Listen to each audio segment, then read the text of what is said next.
মুসলমান সোনার টুকরো বন্ধুরা, এ নওজোয়ান তরুণেরা, তোমাদের জন্য ওয়াজ শোনাচ্ছি বাবা। 20 বছরের নওজোয়ান যুবক ছেলে, বুকে আছে 30 পারা কোরআন। ছেলেটার নাম ইলমুদ্দিন। গরিব ঘরের ছেলে, ছুটে গিয়ে মায়ের পায়ে চুমা দিয়েছে। ও জনম দুঃখিনী মা, দোয়া করো মা, তুমি আমার জন্য দোয়া করো, আমি একাই লড়বো মা। মা বাবার দোয়াতেই আল্লাহর ওলি হয়, মা বাবার দোয়াতেই হক্কানি আলেম হয়, হাফেজে কোরআন হয়। মা বাবার দোয়ার বরকতে ছেলে ডাক্তার হয়, ছেলে মাস্টার হয়। এই কিছুদিন আগে গরম গরম মৌসুম ছিল, মালদাহা জেলায় ওয়াজ করতে গিয়েছিলাম। মালদাহা স্টেশন থেকে 2-3 কিলোমিটার দূরে। তো কমিটির লোকরা নিতে এসেছে আমাকে। তো আমাকে বলছে, হুজুর চিন্তা করিয়েন না, লোকমান শেখের 2 তলার বাড়িতে এসি ঘরে বসার ব্যবস্থা করেছি। তা আমি একটু রোগা পাতলা মানুষ, আমার আগে সব হুজুররা এরকম তাগড়াই হুজুর, বুঝলেন, মুরগির রান সেই খাচ্ছে, মুরগির রান, কুলচে ভুনা, মাছের মাথা ভাজা খাচ্ছে। আর দোয়া করছে, আল্লাহ লোকমান শেখের 3 ছেলে আয়োজন করেছে, আল্লাহ 3 ছেলেকে ফুরুত করে জান্নাতে দিও, 5 তলায় যেন ফেসে যায় না। কারণ মৌলভী সাহেব তো খেতে পেলে একটু দোয়া ভালোই হয়। কি বলছো বাবা বলো? এ বাবাজিরা, ভাইরা আমার, 2 তলার উপর থেকে তাকিয়ে দেখলাম নিচে তলায় যে রান্নাশালা আছে, রান্নাশালায় মশারি টাঙানো আছে। মশারির ভেতরে এক বৃদ্ধ বৃদ্ধা বসে বসে চাল ভাজা খাচ্ছে। ছুটে এসে সালাম দিয়ে বললাম, চাচা আপনার এখানে কি ব্যাপার? বলে, বাবা আমারই নাম লোকমান শেখ, আমার 3 ছেলে বাবা। ওই যে 2 তলা বাড়ি, 3 ছেলে, ওটা আমার ছেলেদের বাড়ি। বাপ বলে, এমন একটা সময় গেছে জানো বাবা, রাত দিন মেহনত করেছি, মাথার ঘাম পায়ে ফেলেছি, রক্তকে পানি করেছি, নিজে না খেয়ে ছেলেদেরকে খাইয়েছি, কোনোদিন অনাহারে রাখি নাই। ছেলেরা আজকে বড় হয়েছে, আল্লাহ দিয়েছে, রোজগার করেছে, 2 তলা বিল্ডিং হয়েছে, মার্বেল বসিয়ে ঘর সব ঝকঝকে করেছে। 3 ছেলের বিয়ে দিলাম, দুটো করে 6টা রুম 3 ছেলে ভাগ করে নিল। আমার বাপ মা, এই দেখো আমরা বুড়ো বুড়ির হাতটা ধরে রান্নাশালে নামিয়ে দিয়ে 3 ছেলে বলল, আর কদিন বাঁচবে বাবা, রান্নাশালায় থাকো, মার্বেলওয়ালা ঘরে থেকে না ঠান্ডা লেগে যাবে। আজকে গ্রামে ওয়াজ মাহফিল হচ্ছে বাবা, কত হুজুর মুরগির রান খাচ্ছে, 3 ছেলে খাওয়াচ্ছে, আর হুজুররা আমার 3 ছেলেকে জান্নাতে পাঠাচ্ছে। দেখো বাপ, আর আমরা বসে বসে চাল ভাজা খাচ্ছি। কি মনে হয় হুজুরদের একটু খাওয়ালে পরে জান্নাত পাওয়া যায়? চুমু তো পীরের পায়ে খাচ্ছ, অসুবিধা নাই, খাও, হাতে চুমু খাও, অসুবিধা নাই। বাপ মায়ের হাতে পায়ে চুমু খেয়েছো বাবা? বাপ মায়ের সেবা করেছো কোনোদিন? মা বাবার পায়ে কোনদিন তেল লাগিয়ে দিয়েছো বাবা? আফসোস মুসলমান, আমারই দেখা, আমার চোখে দেখা খুব পীর ভক্ত, বছরে 2 বার করে পীর সাহেব আসে। তো পীর সাহেব আসে তো মাতোয়ারা হয়ে যায়, আর খাঞ্চা ভরা খাবার, শীতের সময় শাল, হুজুরকে নাজরানা দেয়। আমি জিজ্ঞাসা করলাম, বাপ তোর মা যে পরের বাড়িতে চেয়ে চেয়ে খাই? বলে, হুজুর কিছু মনে করিয়েন না, 6 বছর হলো মায়ের সাথে কথা নাই, পীর সাহেবের লেজ ধরে নিয়েছি, ফুরুত করে পার হয়ে যাব, অসুবিধা নাই। কি মনে হচ্ছে বাবা, আমি পীরের বিরোধিতা করতে আসি নাই, আমি একজন পীরের মুরিদ, কিন্তু বাপ মাকে কষ্ট দিয়ে না। মুসলমান বাবাজিরা, ভাইরা আমার, এ তরুণেরা, যুবকেরা, 20 বছরের নওজোয়ান যুবক ছেলেটা মায়ের কাছে গেল, বড় একটা ছুরি নিল, পা পা করে দৌড়ে গেল। রাজপাল মালহোত্রা তার নাম। ওই রাজপালের দরজার সামনে দাঁড়াইল, বলে, রাজপাল আমার রাসূলুল্লাহ চরিত্র নিয়ে তুমি বই কেমনে প্রচার করলে বলো? বেঈমান বলেছিল, বেশ করেছি। জবাব দিয়েছিল। কিছুদিন আগে, 6 মাস হবে, মেদিনীপুর কাঁথি বলে একটা জায়গা আছে, নাম শুনেছেন আপনারা? ওই কাঁথি এলাকায় একটা গ্রামে 180 ঘর মানুষ বাস করে, আর এই মধ্যখানে 30 ঘর মুসলমান বাস করে। রাতের বেলায় মসজিদের মাইকটা নামিয়ে গুঁড়িয়ে দিয়ে চলে গেছে, 6 মাস হলো। আমি সেই গ্রামে গিয়ে দেখেছি, সকালবেলায় মুসলমানরা বললো, বাবা খোদার ঘর মসজিদের মাইক গুঁড়িয়ে দিয়ে গেলি? তখন কপালে তিলক কেটে জয় শ্রীরামের ধ্বনি দিয়ে বলল, আমরা করেছি, কি করবে করো। কেন বলে, তোমাদের আজানে আমাদের বড় ডিস্টার্ব হয়, আমাদের বড় ডিস্টার্ব হয়, তাই মাইক ঘুরিয়ে দিয়েছি। অথচ 4 দিন আগে আসাম রাজ্যে 7 জন গাড়ি করে যাচ্ছিল, খোদার ঘরে আজান হওয়ার পরে পরেই ইমাম সাহেব দেখতে পেল যে দরিয়ার মধ্যে পড়ে গেছে এক গাড়ি, গাড়ির ভিতরে কাঁচ লাগানো আছে, 7 জন ঢুকে আছে, হাফ হাফ করছে। খোদার ঘর মসজিদে এলান করে দিল, গ্রামবাসী মুসলমানরা ছুটে এলো, 7 জনের কপালে তিলক কাটা ছিল। 7 জন এসে বলল, আফসোস তোমার গ্রামের মসজিদের মাইক বাঁধা ছিল বলে আজকে গ্রামের লোক ছুটে এসে আমাদেরকে উদ্ধার করলো। 10 বছর আগে ঝামেলা ছিল না, 10 বছর আগে এই সমস্যা ছিল না। ওরা ওদেরই রাজা, ওদেরই শাসন ক্ষমতা চলছে, আবার ওরাই বলছে আমরা বিপদে আছি। দেশের মাটিতে সর্বপ্রথমে জয় হিন্দ বলে স্লোগান দিয়েছিল মুসলমান, নাম তার আবিদ হাসান। এই দেশের মাটিতে সর্বপ্রথম বলেছিল ইনকিলাব জিন্দাবাদ, আরে সে ছিল মুসলমান, মৌলভী হযরত মুহানি তার নাম। এই দেশের মাটিতে সর্বপ্রথম ইংরেজদের বিরুদ্ধে বলেছিল গো ব্যাক, ভারত ছাড়ো, সেও তো মুসলমান, ইউসুফ মেহের আলী তার নাম। এই দেশের মাটিতে সর্বপ্রথম গিয়েছিল সারে জাহাঁ সে আচ্ছা হিন্দুস্তান হামারা, আরে সেও তো মুসলমান, আল্লামা ইকবাল তার নাম। দেশের মাটিতে এখনো হিন্দু ভাইদের বিয়ে হয়, ওই বিয়ের অনুষ্ঠানে সানাই বাজানো হয়, ওই সানাইটা সর্বপ্রথম শিখালো যে মুসলমানের ছেলে, সে বিসমিল্লাহ খান তার নাম। কি গো, আমাদের ছিল এক সোনালী অতীত, আমাদের ছিল এক সোনালী অতীত, হারিয়ে দিতাম সব জালিমের ভিত। আইন ছিল শুধু ইনসাফেরই, জুলুম রুখে দিতে হতো না দেরি। আমাদের সে অতীত হারিয়ে গেছে, আমাদের সে অতীত হারিয়ে গেছে, মাজলুম আজ তাই কেঁদে মরে। হারিয়েছি যা তাকে পাবো ফিরে, তুমি না জাগিলে তাকে ফিরাবে কে। ইয়া শাবাব ইস্তাইকে, ইয়া শাবাব ইস্তাইকে, হে যুবক জেগে ওঠো। সমাজের নওজওয়ানরা যদি জেগে যায়, অটোমেটিক সমাজ পরিবর্তন হয়ে যাবে। কি গো, ঠিক না ভুল বলো? অসুবিধা হচ্ছে বাবা? মুসলমানের ছেলেরা, নওজওয়ান তরুণেরা, ওই ইলমুদ্দিন 20 বছরের ছেলেটা আর জবাব দিল না। রাজপাল মালহোত্রা মারা গেল, আল্লাহর বান্দা ইলমুদ্দিন গ্রেফতার হয়ে গেল, ছেলে বন্দী হয়ে গেল, আদালতে দাঁড় করানো হলো। জজ করলো কি, ইলমুদ্দিনের বিরুদ্ধে ফাঁসির অর্ডার দিয়ে দিল। আল্লাহর বান্দা ইলমুদ্দিনের ফাঁসি হবে। শেষ তামান্না কি বলো বাবা? কি দামি পোশাক পরবে বলো, কি খাবারটা খাবে বলো? অক্টোবর মাস ছিল, 31 তারিখ ছিল, জোহর নামাজ বাদ। আল্লাহর বান্দা 20 বছর ছেলেটার ফাঁসি হবে। কুরআনটা চেয়ে নিল, চুমা দিয়ে বুকের মধ্যে আঁকড়ে নিল, ফাঁসির মঞ্চে দাঁড়িয়ে গেল। কালো কাপড়টা পরিয়ে দেয়া হলো, গলায় দড়িতে ফাঁস দেয়া হলো, জাল্লাদের হাতে সময় হয়ে গেল। আল্লাহর বান্দা ইলমুদ্দিনের ফাঁসি হয়ে গেল, ইন্তেকাল। লাশ বাড়ি নিয়ে যাওয়া হলো, গোসল দেয়া হলো, কাফন পরানো হলো, খুশবু লাগানো হলো, কপর লাগানো হলো। আল্লাহর বান্দার জানাজায় লাখ লাখ মুসলমানেরা হাজির হয়ে গেল। ইলমুদ্দিনের কবর হয়ে গেল, 1 মাস কবরে শায়িত হয়, 2 মাস কেটে গেল, 3 মাস পার হয়ে গেল, প্রশাসন হাজির হয়েছিল।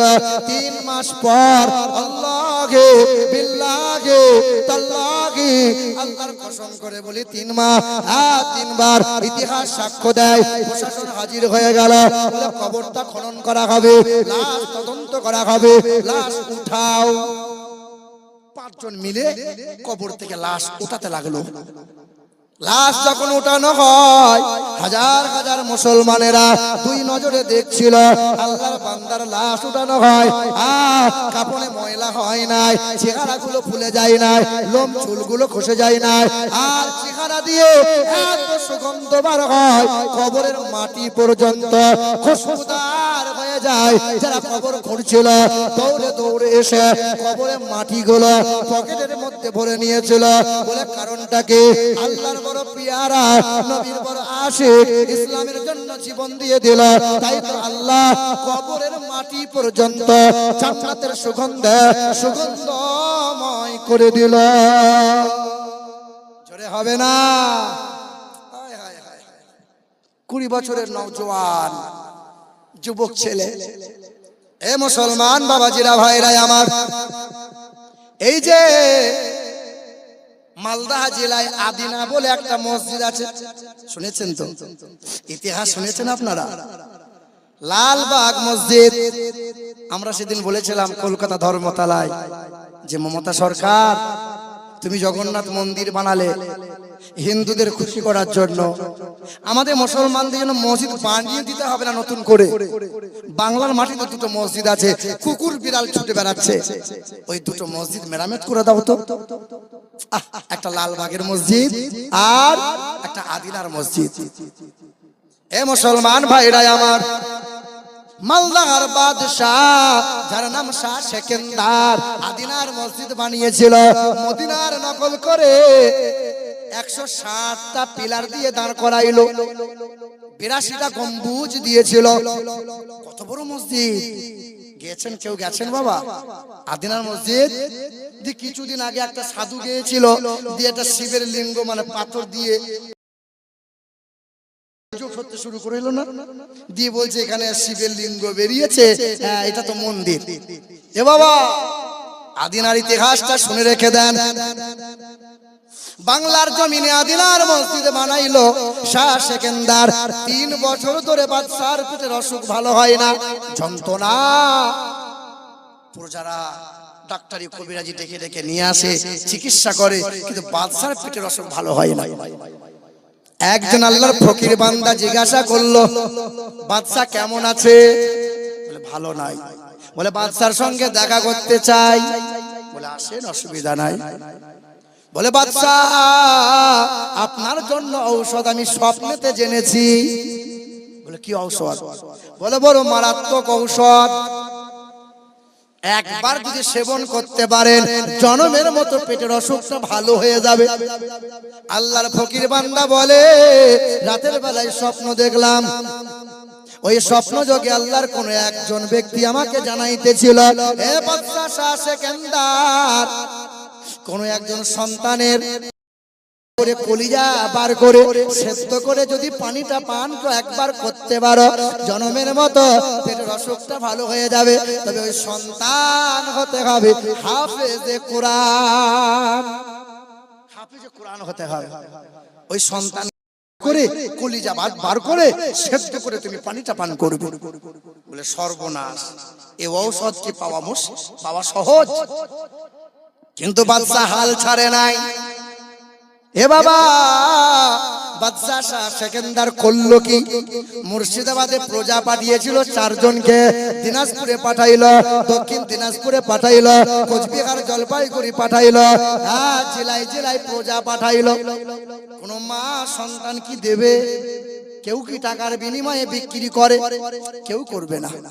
এ মুসলমান বাবাজিরা ভাইরা আমার, ওপার বাংলাদেশে পাবনা বলে একটা জেলা আছে, শুনেছেন না? পাবনা জেলা। ওই জেলায় এক এতিম বাচ্চার খবর পাওয়া গেছে, তার বাবা নাই, চাচার কাছে লালিত পালিত হয়েছে। টাকার বিনিময়ে চাচা গোপনে বিক্রি করবে, ভাতিজাকে বিক্রি করে দেবে।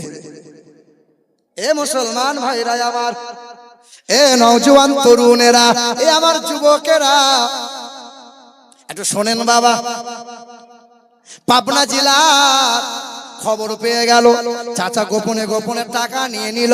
ওই ছেলেটাকে বলল, বাবা তোর তো বাবা নাই, তোকে আমার বড় আমার আশা, তোকে আমি ভারতে পাঠাইবো, পড়ালেখা করগা বাবা। ছেলে তো খুশি, যাব। মা বলে, আমার তো স্বামী নাই, কেমনে তোরে পাঠাই? ছেলে লেখাপড়া করবে, মা জানে না, ছেলেও জানে না, অর্থের বিনিময়ে চাচা ছেলেকে বিক্রি করে দিয়েছে। প্রজা ধরে নিয়ে চলে এলো মালদা। বাদশা শাহ সেকেন্দারের কাছে হাজির করে দিল। ছেলে হাফেজে কোরআন, ছেলেকে ঘরে বন্দি করে দিল। সন্ধ্যাবেলায় মহিলা খঞ্চাওয়ালা খাবার নিয়ে বলে, ও বাবা 19 বছর বয়স তোমার, ফুটফুটে বড় নেনা নুনানি চেহারা তোমার, বল না বাবা কি খাবে বলো, মন যা চাইবে তাই বলো, জনমের মতো আজ খেয়ে নাও, কালকে হয়তো আর খাবার জুটবে না। বলে বলেন কি? বলে জানো না কাল তোমাকে সবাই করবে। বলে মারে আমাকে এই বলে তো আনা হয়নি, আমার মা জানে ছেলে আমার লেখাপড়া করতে যায়, মা আল্লাহর কাছে দোয়া করে দেয়, আমি জানি আমি পড়াশোনা করতে এসেছি। আমার চাচা বাদশার কাছে অর্থের বিনিময়ে বিক্রি করে দিয়েছে, এটা কি চাচা হতে পারে? আরে ছেলে আমার খাওয়া বন্ধ করে দিল, চোখের পানি টপ টপ করে গড়িয়ে পড়ল। রাতের বেলায় যাই না মাঝে সিজদায় পড়ে গেল, সিজদায় পড়ে গিয়ে আল্লাহর রাগে কাঁদতে শুরু করে দিল। সূরা রহমান পড়ে, সূরা ওয়াকিয়া পড়ে, সূরা মুলক পড়ে। আল্লাহর বান্দা কোরআন তেলাওয়াত করে আর কোরআন বুকে আঁকড়ে ধরে মালিকের দরবারে চোখের পানি ফেলে, ও আল্লাহ আমাকে যদি কাল করে তাতে মনে কষ্ট নাই করুক গা, কিন্তু বুকে আছে 30 পারা কোরআন, আমাকে যদি ভয় করে দেয় কোরআনের সঙ্গে অপমান করা হবে। ওগো আল্লাহ দয়ার মালিক, বাদশার পেটের অসুখকে ভালো করে দাও। বাদশা কান লাগিয়ে শোনে 19 বছরের ছেলেটা আমার জন্য কোরআন তেলাওয়াত করে দোয়া করে। সকাল হয়ে গেল, বাদশা বলে দাঁড়াও দাঁড়াও, থামো থামো, ওই ছেলেকে আনা লাগবে না, জবাই করা লাগবে না, আল্লাহর রহম করমে কোরআন পাকের ওসিলায় অর্ধেকটা রোগ ভালো হয়ে যায়, অর্ধেকটা রোগ আমার ভালো হয়ে গেছে। ওই বাদশা শাহ সেকেন্দার দ্বিতীয় রাত্রিতে আবার বারান্দায় ঘোরাঘুরি করে, ছেলে আমার খাওয়া পড়া বন্ধ করে দেয়, আজ আমার জবাই করে নাই, হয়তো কাল জবাই করবে। ছেলে রাতের বেলায় আবার কোরআন পড়ে, মালিকের দরবারে চোখের পানি ফেলে হাউমাউ হাউমাউ করে কাঁদে, আল্লাহ তুমি বড় দয়ালু দাতা, বাদশার পেটের অসুখটাকে ভালো করে দাও আল্লাহ, কোরআনের ইজ্জত কোরআনের সম্মান নষ্ট হয়ে যাবে। আল্লাহ পাক দয়ালু রহমানুর রহিম গফুর গফফার, দয়ার মালিক আল্লাহ, ওয়া নুনাজ্জিলু মিনাল কুরআন মা হুয়া শিফাউ ওয়া রাহমাতুল লিল মুমিনিন। এই কোরআনের ওসিলায় বাদশা বলে আহারে আমার পেটের অসুখ পরিপূর্ণ ভালো হয়ে যায়। বাদশার পেটের অসুখ যখন ভালো হয়ে গেল, বাদশার কন্যা তখন বলল, বাবা এত বড় মহৎ, এত বড় মহারোগ আল্লাহ তোমাকে কোরআনের ওসিলায় তোমার ভালো করে দিল, আল্লাহর শুকরিয়া কি আদায় করবে না?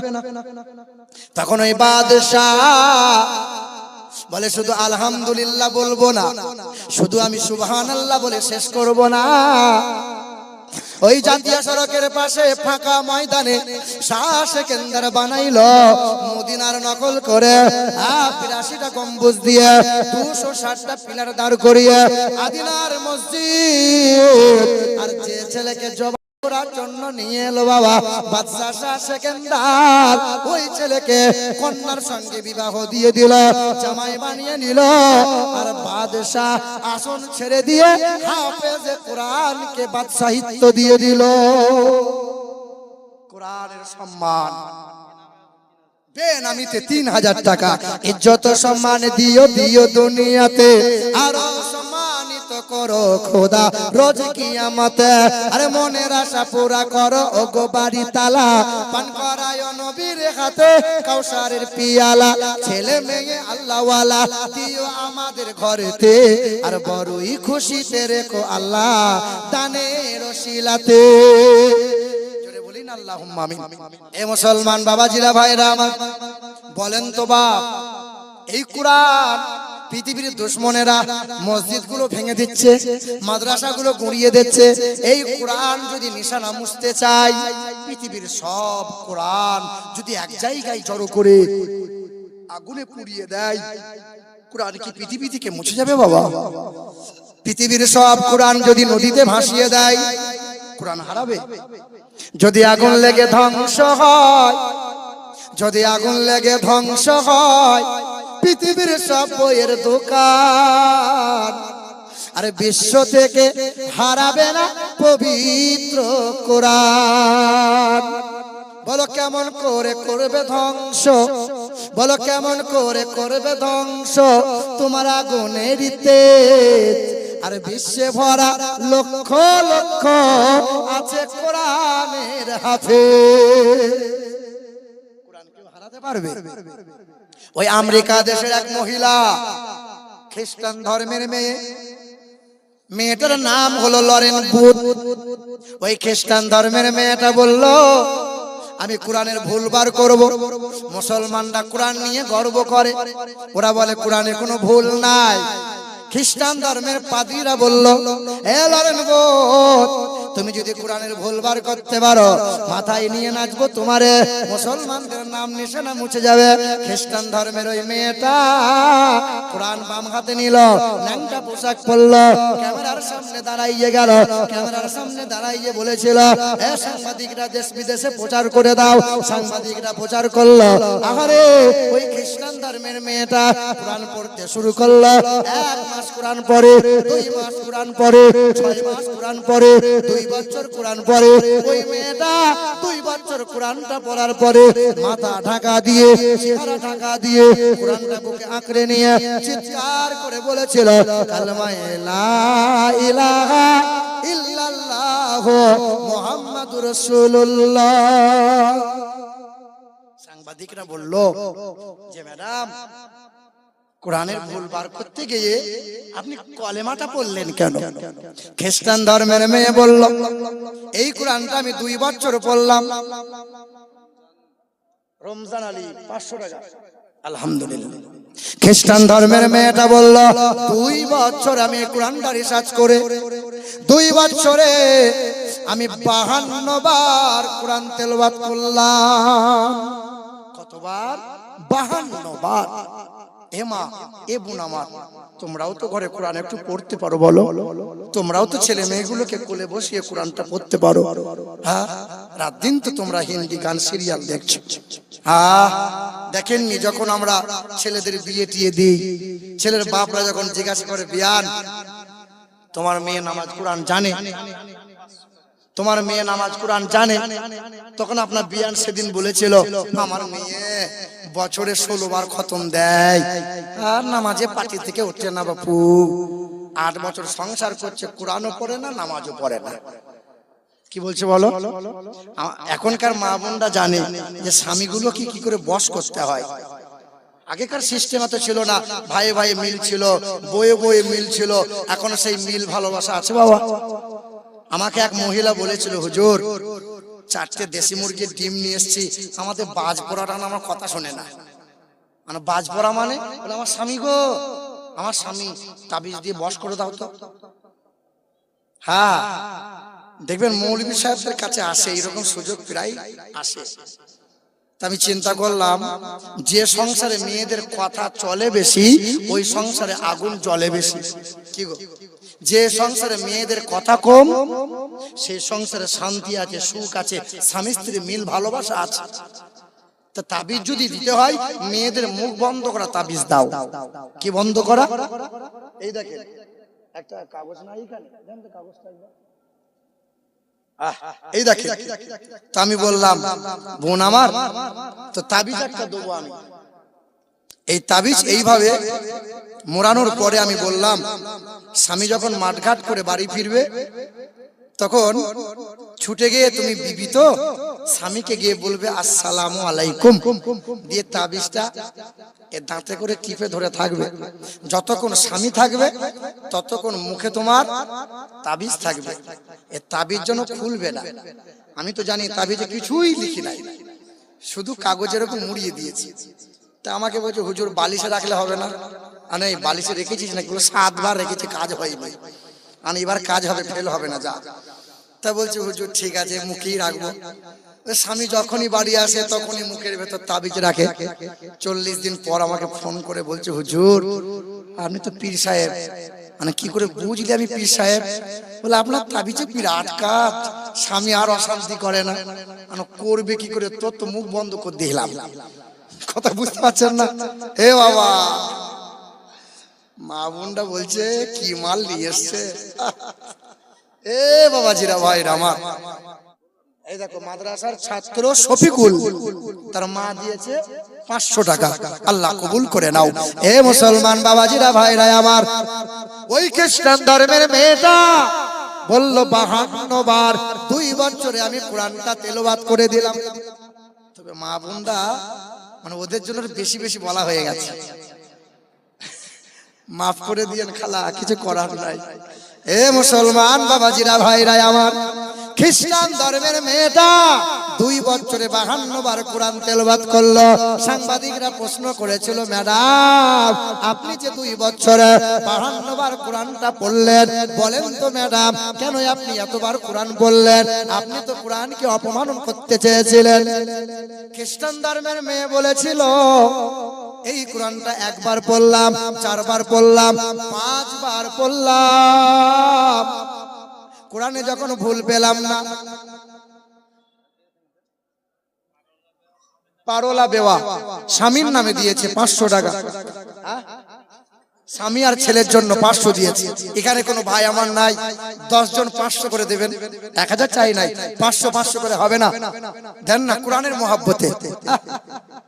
এ বাবা, কোরআন নিয়ে তো ওয়াজ হচ্ছে নাকি বলেন? কোরআন নিয়ে ওয়াজ হচ্ছে না? আচ্ছা বলেন তো বাবা, এই যে কোরআন, কোরআনটা একটু দেন তো আমাকে। এই যে কোরআন, এই কোরআনের ওজন মোটামুটি কতটা হবে বাবা? কতটা হবে বলেন? 1 কিলো, 1.5 কিলো হবে? কতটা হবে? আল্লাহ বলছেন 7 আসমান 7 জমিনের চাইতেও এই আল্লাহর কালামের পাল্লা ভারী হবে। কোরআন বলে, লাউ আনজালনা হাযাল কুরআন আলা জাবালিল লারআইতা ইন্না আরাদনাল আমানাতা আলাস সামাওয়াতি ওয়াল আরদ ওয়াল জিবাল ফাআবাইনা আন ইয়াহমিলনাহা ওয়াশফাকনা মিনহা ওয়া হামালাহাল ইনসান। পারা নম্বর 22, সূরার নাম সূরা আহজাব, আয়াত নম্বর 72, লাইন নম্বর 12, পৃষ্ঠা নম্বর 6। সন্দেহ হলে কোরআন খুলে দেখতে হয়। আল্লাহর কালাম বলে এর ওজন এত। পাহাড় বলেছিল পারবো না, আসমান বলেছিল নিতে পারবো না, জমিন বলেছিল পারবো না। কি গো, এর ওজন কতটা? আচ্ছা অত যদি ভারী হয় তাহলে তুলতে কি পারবো আমরা? কোরআনের ভারী কতটা? 10 বছরের ছেলে বলছে 50 কিলোর বস্তাটা আমার মাথায় দাও।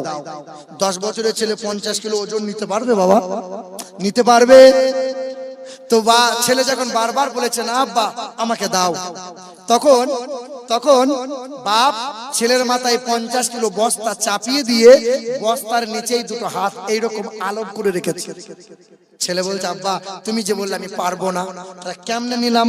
বাপ বলে খোকা বস্তার নিচেই যে আমি বাপের হাত ছিল। এ বাবা, আমি আপনি শুধু মনে মনে ভেবে নিয়েছি কোরআন তো এই সামান্য ওজন। আল্লাহ বলে না রে বান্দা, কোরআনের এত ওজন বান্দা তুই নিতে পারবি না। তাই তো আমি আল্লাহর কুদরতি হাত কোরআনের তলায় রেখে দিয়ে কোরআনকে সহজ করে দিয়েছি। বলো তো যুবক ভাইরা, এই যে মোবাইলে, এই মোবাইলে গুগল ম্যাপ আছে না নাই? গুগল ম্যাপ আছে না নাই? আমি মাওলানা মমিনুলকে বললাম যে ভাই আমি হেরামপুর জীবনে যাই নাই, তো আমাকে লোকেশনটা দেন। ও হোয়াটসঅ্যাপে লোকেশন দিয়ে দিয়েছে। লোকেশন ধরে ধরে ধরে ধরে বহরমপুর পার করে এই গোয়াসের রোড ধরে ভাঙাচোরা ফাটা রোড বুঝলেন চলে এলাম এইদিকে। আমি মনে মনে চিন্তা করি রাস্তাগুলো এইরকম কেন? এখানকার কি নেতা মন্ত্রী কেউ নাই নাকি? যাই হোক এইরকম রাস্তা কি করা যাবে। আর চলে এলাম। এই যে লোকেশন, এই লোকেশন আপনি কলকাতা যান, বর্ধমান যান, রায়গঞ্জ যান, যেখানে যাবেন শুধু লোকেশন গুগল ম্যাপে আপনি লিখে দেবেন আমি যাব কলকাতা পিজি, আমি যাব বর্ধমান মেডিকেল হসপিটাল। এই গুগল ম্যাপে লিখে দিলে কাউকে আর জিজ্ঞাসা করতে হবে? বাইকে যান, 4 চাকায় যান, এই মোবাইল আপনাকে নিয়ে যাবে কে যাবে না? আরে সামান্য মোবাইল যদি পৃথিবীর কোনায় কোনায় আপনাকে আমাকে পৌঁছাতে পারে, আল্লাহর কালাম বলে আমাকে বুকে আঁকড়ে নাও, আমি কোরআন জান্নাত পর্যন্ত পৌঁছে দেব। জোরে হবে না সুবহানাল্লাহ? মুসলমানের ছেলেরা, নওজোয়ান তরুণেরা, ওই খ্রিস্টান ধর্মের মেয়েটা লরেন বুথ বলল আমি এই কোরআনটা 2 বছরে 52 বার তেলাওয়াত করলাম।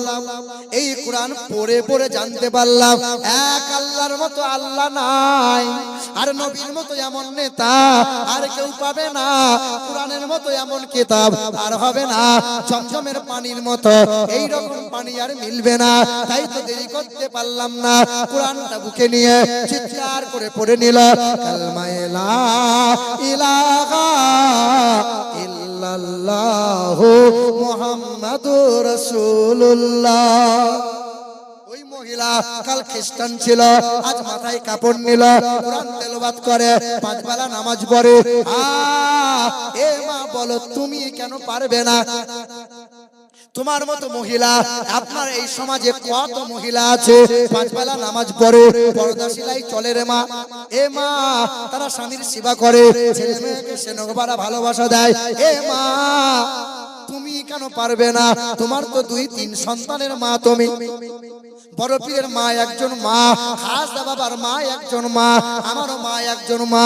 তোমাদের কি মনে মনে হয় না 4-5টা সন্তান, একটা সন্তান যদি হাফেজে কোরআন হয়, আলেমে দ্বীন হয়, এ মা তুমি মারা যাবে, কবরে শুয়ে শুয়ে জান্নাতি হাওয়া পাবে, জান্নাতি মেওয়া পাবে। এ মা না না, আমি বলি নাই আমার মতো আলেম বানাও, আমার মতো হাফেজ বানাও না রে মা। ছেলেকে মাস্টার বানাও, ছেলেকে ডাক্তার বানাও, ছেলেকে প্রফেসর বানাও, ছেলেকে এমকম বিকম করাও। তবে তোমার ছেলে যেন বেয়াদব না হয়ে যায়, তোমার আমার ছেলে মেয়ে যেন কোরআন পড়নেওয়ালা সন্তান হয়। কোরআন পড়নেওয়ালা যদি সন্তান হয়, এই ছেলের কারণে বাপ মা কবরে শুয়ে শুয়ে জান্নাতের হাওয়া পাবে। কি গো মুসলমান, প্রথম ওয়াজ এবার মনে রাখেন, পৃথিবীর জমিনে মার খাচ্ছে কারা? কারা মার খাচ্ছে? মুসলমান। আল্লাহর কালাম বলে আমি মহান মালিকের 2 ঘোষণা, এক হলো মুহাম্মদুর রাসূলুল্লাহ, দ্বিতীয় হলো কালামুল্লাহ। এই 2 সম্পদ যেন ছাড়বি না। কালো হও কিংবা ফর্সা, গরিব হও কিংবা ধনী, ছোট হও কিংবা বড়, পুরুষ হও কিংবা মহিলা, 1 নম্বর হলো মুহাম্মদুর রাসূলুল্লাহ, দ্বিতীয় নম্বর হলো কালামুল্লাহ। এই কালামকে বুকে আঁকড়ে ধরো, ছেলে মেয়েদেরকে কোরআনের তালিম দাও, ওই রাসূলকে কোনোদিন ভুলে যাইও না। নবীজির বয়স 61 বছর 2 মাস। আমার রাসূল কাঠের চৌকিতে একদিন বসেছিলেন। মুসলমান সব ওয়াজ ভুলে যান, তবে এই হাদিসটা একটু মনে রেখে দেন। আমার রাসূল এইভাবে বসে আছেন। আল্লাহ রাসূল আমার বলছেন আয়েশা, আয়েশা। আমাদের মা আম্মা জান আয়েশা ছুটে এসে বলছেন লাব্বাইক ওয়া সাদাইকা ইয়া রাসূলুল্লাহ, আপনি আমাকে ডাকলেন? তখন আমার রাসূল বলছেন আয়েশা আমার শরীরে একটু হাত বোলাও। মা আয়েশা নবীজির শরীরে হাত বুলিয়ে বলছেন ইয়া রাসূলুল্লাহ, আপনার শরীরে ভীষণ জ্বর। রাসূল বলছেন আয়েশা ওই জানালায় জাইতুনের তেল রাখা আছে, আয়েশা তেলটা উষ্ণ গরম করে আমার শরীরে একটু লাগিয়ে দাও না আয়েশা, একটু মালিশ করে দাও। আম্মা জান আয়েশা সিদ্দিকা ছুটে গিয়ে জাইতুনের তেল উষ্ণ করে নবীজির পিঠের কাছে দাঁড়িয়ে আমার রাসূলকে বলছেন ইয়া রাসূলুল্লাহ, এ মা এইটা শোনো মা, একবার শোনো। আমার রাসূলকে বলছেন ইয়া রাসূলুল্লাহ, আপনি আপনার এই পিঠের চাদরটা 2 হাতে করে তুলে ধরে থাকেন। ঠিক এইভাবে আমার রাসূল চাদরটা তুলে ধরে আছেন। আম্মা জান আয়েশা সিদ্দিকা ডান হাতে করে তেলটা নিয়ে নবীজির পিঠ মোবারকে লাগাতে যাবেন, কিন্তু হাতটা টেনে গুটিয়ে নিয়ে গেছেন। চোখ চরক গাছ হয়ে গেছে। নবীজির চেহারাটা দেখে আম্মা আয়েশা অবাক হয়ে গেছেন। আম্মা জান আয়েশা বলছেন ইয়া রাসূলুল্লাহ, আপনার সঙ্গে কতদিন সংসার করছি ইয়া রাসূলুল্লাহ, সূর্যের আলোয় দিনের আলোয় আপনার এই পিঠ আমি ভালোভাবে দেখতে পাই নাই, আজকে আপনার চেহারাটা আমি ভালো করে দেখছি গো রাসূল। ইয়া রাসূলুল্লাহ, আপনার কি কখনো বসন্ত হয়েছিল? আপনার কি কখনো পক্স হয়েছিল? ইয়া রাসূলুল্লাহ, আপনার গোটা চেহারায় খাল খাল গর্ত গর্ত ঘায়ের দাগ কেমনে হলো গো রাসূল? সেদিন নবীজির চোখ মোবারক দিয়ে গরম পানিটা বয়ে গিয়েছিল। আর আমার রাসূল বলেছিলেন আয়েশা, আয়েশা যে শরীরে মশা বসে না রে আয়েশা, যে শরীরে মাছি বসে না রে আয়েশা, এই শরীরে কেমনে বসন্ত হবে আয়েশা, এই শরীরে কেমনে পক্ষ হবে আয়েশা। আয়েশা তুমি শোনো নাই, আমি তায়েফ শহরে গিয়েছিলাম, তায়েফ বাসীর সামনে আমি শুধু বলেছিলাম লা ইলাহা ইল্লাল্লাহ আনা রাসূলুল্লাহ। তায়েফের নিষ্ঠুর বেঈমানেরা আমাকে অকথ্য ভাষায় গালমন্দ করেছিল, আর নওজোয়ান যুবকগুলোকে লেলিয়ে দিয়ে বলেছিল ওই মুহাম্মদ পাগলটাকে মার, যেন এমন করে মারবি যেন হেঁটে বাড়ি ফিরে যেতে না পারে। যেন আয়েশা ওই নওজোয়ান গুলো আমাকে এমন করে পাথরে করে আঘাত করেছিল, সেই পাথরের আঘাতে পোশাক ছিঁড়ে চামড়া ফেটে মাংসের মধ্যে পাথরগুলো গেঁথে গিয়েছিল। আয়েশা সেই পাথরের আঘাতের দাগ এখনো তোমার রাসূলের চেহারায় আছে। জানো আয়েশা, যুবকগুলো যখন পাথর মারছিল আমি পিছনের দিকে তাকিয়ে দেখছিলাম, একটা ছোট্ট নাবালক বাচ্চা ছেলে বড় একটা পাথর নিয়েছে, দেখা দেখিতে তারও মন চেয়েছে এই পাথরটা করে নবী মুহাম্মদকে মারবো। আমি রক্ত মাখা চেহারা নিয়ে থমকে দাঁড়িয়ে গেলাম। নাবালক বাচ্চাটা দূর থেকে পাথরটা ছুঁড়ে আসবে না, তাই বাচ্চা ছেলেটা আমার কাছাকাছি এলো। বাচ্চা ছেলেটা মোটা পাথর নিয়ে আমি রাসূলুল্লাহ চেহারায় মারলো, সামলাতে না পেরে বাচ্চাটা লটকে পড়ে গেল। জানো আয়েশা, ওরা এমন করে পাথর ছুঁড়ছিল, আমি ছুটে গিয়ে চাদর দিয়ে ওই বাচ্চাটাকে আড়াল করে ধরলাম আর বললাম মারিস না রে, এমন ভাবে আর পাথর মারিস না, তোদেরই বাচ্চা ছেলেটা মারা যাবে, মারতিস মার, জান করে পাথর মেরে নে। জানো আয়েশা, আমাকে বেহুশ করে দিয়েছিল। এই পাথরের দাগ হাসরের ময়দানে আল্লাহর সামনে আমি পেশ করব, আমি আল্লাহর সামনে পেশ করব।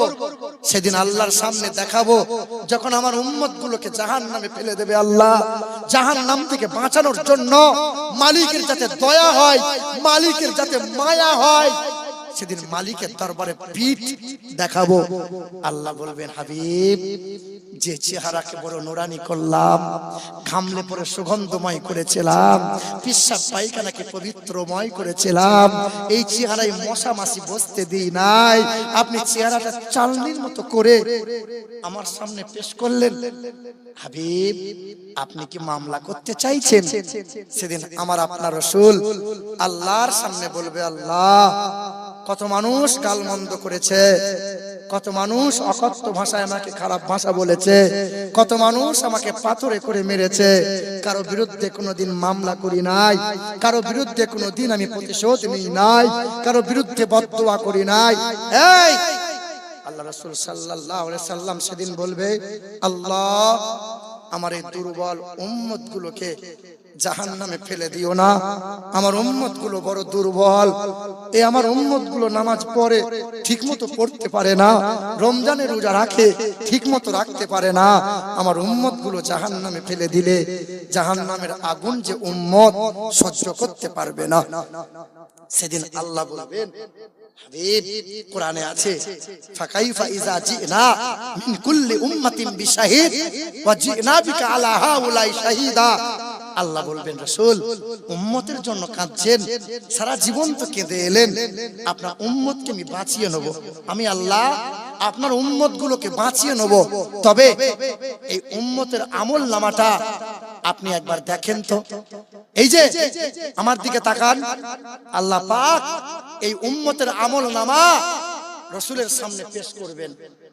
আমার আপনার দয়া রাসূল এই উম্মতের আমল নামা দেখে উম্মতকে সেদিন বলবে, উম্মত, আজ হাসরের ময়দানে উঁচু মাথা তোমরা নিচু করে দিলে, উম্মত কি নিয়ে এসছো? উম্মত, কেমনে মালিকের সামনে কাঁদবো বলো, কেমনে মালিকের সামনে সুপারিশ করবো বলো? উম্মত, আমার 63 সাল জীবনের কষ্ট কোনদিন কি তোমার মায়া হয় নাই? 14 দিন পেটে পাথর বেঁধেছিলাম, কোনদিন কি তোমার কষ্ট হয় নাই? 434 কিলোমিটার রাস্তা পায়ে হেঁটে হেঁটে আমি মক্কা থেকে মদিনায় গিয়েছি, কোনদিন কি সেই কষ্ট তোমার অন্তরে জাগে নাই? আমার এই মাথা বেঈমানরা 2 বার ফাটিয়ে দিয়েছিল। উম্মত, মক্কার বেঈমানরা 3 বছর আমাকে বয়কট করেছিল, গাছের পাতা খেয়ে 3 বছর ছিলাম। কোনদিন কি এই কষ্ট তোমার অন্তরে লাগে নাই?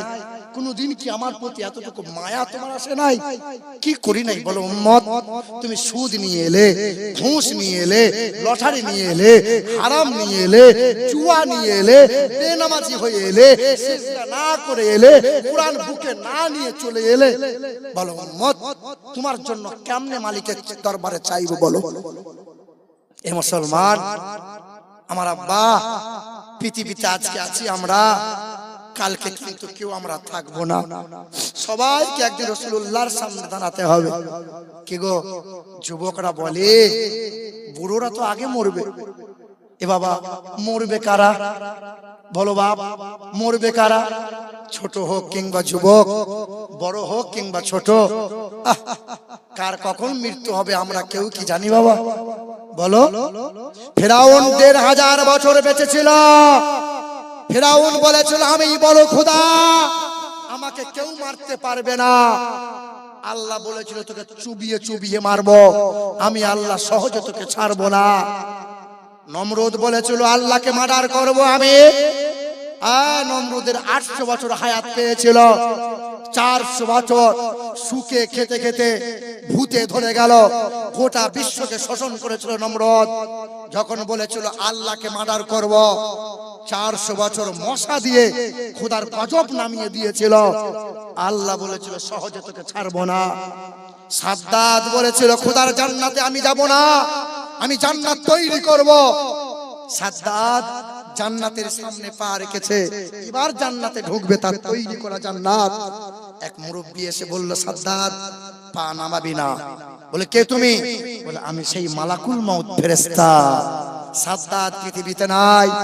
কই সেই জালুত, কই সেই করুন, কই? কেউ তো নাই। মাইকেল জ্যাকসন বলেছিল, চেনো তো মাইকেল জ্যাকসনকে? বড় ডান্সার ছিল, রংটা কালো ছিল, গোটা দেহের রং সার্জারি করে ফর্সা হয়েছিল। মাইকেল জ্যাকসন 12টা মানুষকে কিনে পুষে রেখে দিয়েছিল, লিভার, কিডনি, চোখ যখনই লাগবে দেওয়া লাগবে, কারণ তার মনে বড় স্বপ্ন আমি 150 বছর বাঁচবো। মাইকেল জ্যাকসন বলেছিল 10টা ডাক্তার পোষা আছে, খাবার পরীক্ষা করে খাবো, অক্সিজেনওয়ালা বিছানায় শোবো, হাতে দাস্তানা মুজা ব্যবহার করে হ্যান্ড সাফ করব। মাইকেল জ্যাকসন বলেছিল 150-র আগে আমি মরবো না।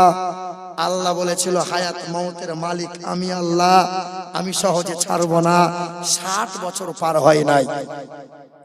ইংল্যান্ডের রানী এলিজাবেথ বলেছিল যে মাথায় কোহিনূর পাথর পড়েছিল সেই মুকুটের মূল্য 3.5 কোটি মার্কিন ডলার। ইংল্যান্ডের রানী বলেছিল 100 বছর বাঁচবো আমি, 100-র আগে মরবো না। আল্লাহ বলেছিল 70 বছর তোর পার হতে দেবো না। এবার কার কখন মরণ আসবে কেউ কি জানি আমরা? কই তোমার গ্রামে সেই জমিদার গুলো কই? অহংকারে যাদের মাটিতে পা পড়তো না, কই সেই জমিদার গুলো? ওই যে 5 তলায় শুয়ে আছে, একটু জিজ্ঞাসা করো না, চাচা কেমন আছো বাপ? ওই 5 তলা থেকে খবর দেবে, বাবা গরম ছিলাম তাই কবরে উল্টো পাল্টা পিটুনি হচ্ছে, নরম হয়ে আয় বাবা, কবরে রেহাই পাবি। কথা বুঝলেন না? হ্যাঁ, আজকে মরলে কালকে 2 দিন, পরের দিন কেউ কাঁদবে না। যাদের জন্য করলা কামাই, মরলে তারা চিনবে না। চিনবে, মরে গেলে চিনবে আপনাকে? আর আপনি যেই মরে যাবেন আপনার বউ তখন গালে হাত দিয়ে কাঁদবে, পাড়ার মেয়েরা বলবে হ্যাঁ গো কাঁদছো, না খেলে কি কাঁদতে পারবে, খাও। তখন আপনার বউ হাম হাম করে খাবে, 2 দিন পরে আপনাকে ভুলে যাবে। আপনার ছেলে তখন বলবে মামা খালু সব দাঁড়াও, বাপের 4 দিনে 40 মিলাদ কিন্তু 4টে গরু হবে, মানে খাবার আয়োজন আর তামদারি। 1 বছর পর বাপকে কোন জায়গায় শুইয়ে রেখে দিয়েছে ছেলে মনে রাখবে? কি গো, আপনি মনে মনে ভাবছেন আমার ছেলে, আমার ছেলে, আমার বউ, আমার ছেলে, আমি মরে গেলে বউ বোধহয় 3 বছর কাঁদা বন্ধ করবে না, আমি মরে গেলে ছেলে বোধহয় 2 মাস খাবে না। সবাই হাসবে, সবাই খাবে, গ্রামে দোকান সবাই খুলবে, সূর্য তখনও উঠবে, আকাশের চাঁদ তখনও জ্বলবে, গ্রামের মানুষ আনন্দ করবে, সবাই চাষ করবে, বেটা তুমি শুধু থাকবে না। কি গো, আজকে মরলে কালকে 2 দিন, পরের দিন কেউ কাঁদবে না। যাদের জন্য করলা কামাই, মরলে তারা চিনবে না।